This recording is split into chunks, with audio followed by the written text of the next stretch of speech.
السلام علیکم ورحمۃ اللہ وبرکاتہ۔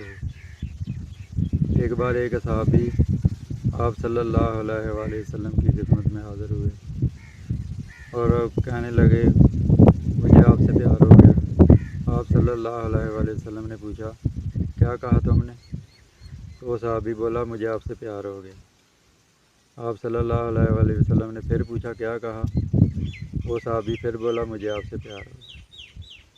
تو پھر آپ صلی اللہ علیہ وآلہ وسلم نے اس صحابی سے فرمایا اگر تو سچ کہہ رہا ہے تو پھر دکھ فکر اور فاقے کے لیے تیار ہو جا، یعنی دکھ تکلیفیں بیماریاں پریشانیاں اٹھانے کے لیے تیار ہو جا۔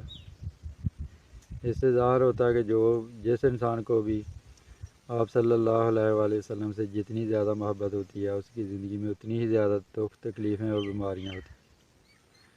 اگر دولت ہی دنیا میں کامیاب ہوتی تو آپ صلی اللہ علیہ وآلہ وسلم کبھی بھی یہ دعا نہ کرتے اللہ پاک سے کہ مجھے غریبوں میں شامل رکھ۔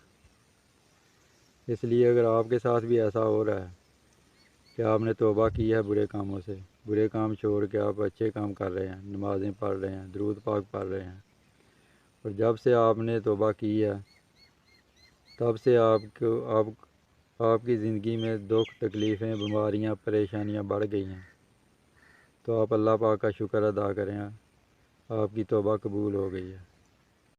اور ایک حدیث مبارک بھی ہے کہ آخرت میں جب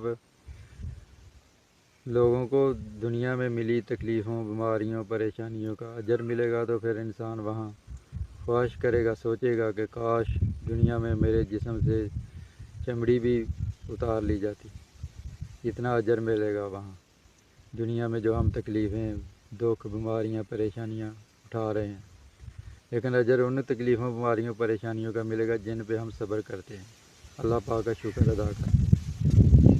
اللہ پاک ہم سب کو اللہ پاک کی دی ہوئی آزمائش پہ پورا اور صبر کرنے کی توفیق عطا فرمائے، آمین ثم آمین یا رب۔